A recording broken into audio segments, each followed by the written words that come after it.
ससुराल की रीति शिक्षाप्रद कथा। एक लड़की विवाह करके ससुराल में आई। घर में एक तो उसका पति था, एक सास थी और एक दादी सास थी। वहां आकर उस लड़की ने देखा कि दादी सास का बड़ा अपमान, तिरस्कार हो रहा है। छोटी सास उसको ठोकर मार देती, गाली दे देती। यह देखकर उस लड़की को बड़ा बुरा लगा और दया भी आई। उसने विचार किया कि अगर मैं सास से कहूँ कि आप अपनी सास का तिरस्कार मत किया करो तो वह कहेगी क छोटी ई की मात्रा। कल की छोकरी आकर मेरे को उपदेश देती है, गुरु बनती है। उसने अपनी सास से कुछ नहीं कहा। उसने एक उपाय सोचा।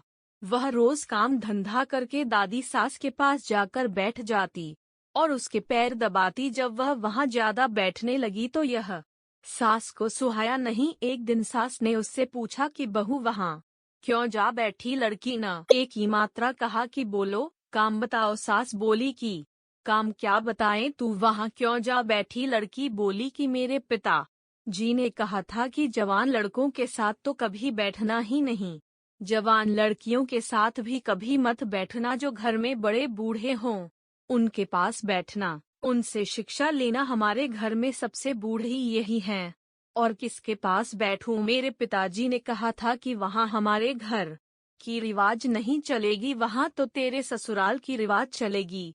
मेरे को यहाँ की रिवाज सीखनी है, इसलिए मैं उनसे पूछती हूँ कि मेरी सास आपकी सेवा कैसे करती है। सास ने पूछा कि बुढ़िया ने क्या कहा। वह बोली कि दादी जी कहती हैं कि यह मेरे को ठोकर नहीं मारे, गाली नहीं दे तो मैं सेवा ही मान लूं। सास बोली कि क्या तू भी ऐसा ही करेगी। वह बोली कि मैं ऐसा नहीं कहती हूँ, मेरे पिता जी ने कहा कि बड़ों से ससुराल की रीति सीखना। सास डरने लग गई कि मैं अपनी सास के साथ जो बर्ताव करूंगी वही बर्ताव मेरे साथ होने लग जाएगा। एक जगह कोने में ठीकरी इकट्ठी पड़ी थी। सास ने पूछा, बहू ये ठीकरी क्यों क्यों इकट्ठी की हैं? लड़की ने कहा, आप दादाजी को ठीकरी में भोजन दिया करती हो, इसलिए मैंने पहले ही जमा कर ली। तू मेरे को ठीकरी में भोजन कर आएगी क्या? मेरे पिताजी ने कहा कि तेरे वहाँ की रीति चलेगी, यह रीति थोड़ी ही है, तो आप ठीकरी में क्यों देती हो? थाली कौन मांजे?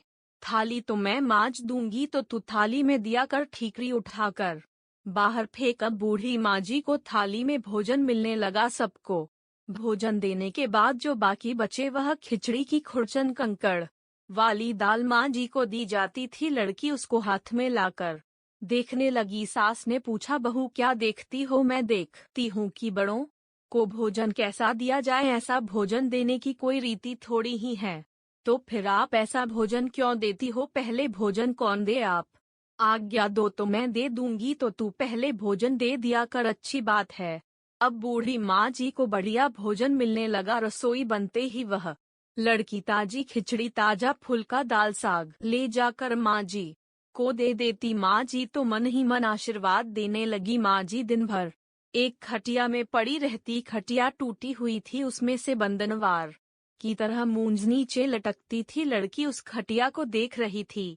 सास बोली कि क्या देखती हो? देखती हूँ कि बड़ों को खाट कैसे दी जाए, ऐसी खाट थोड़े ही दी जाती है, यह तो टूट जाने से ऐसी हो गई, तो दूसरी क्यों नहीं बिछाती? तू बिछा दे दूसरी, आप आज्ञा दो तो दूसरी खाट बिछा दूं। अब माँ जी के लिए निवार की खाट लाकर बिछा दी गई। एक दिन कपड़े धोते समय वह लड़की माँ जी के कपड़े देखने लगी। कपड़े छलनी हो रखे थे। सास ने पूछा कि क्या देखती हो? देखती हूँ कि बूढ़ों को कपड़ आकार कैसे दिया जाए।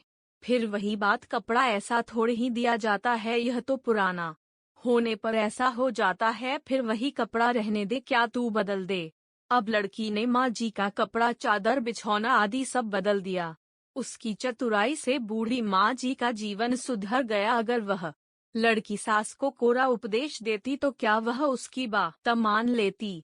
बातों का असर नहीं पड़ता, आचरण का असर पड़ता है।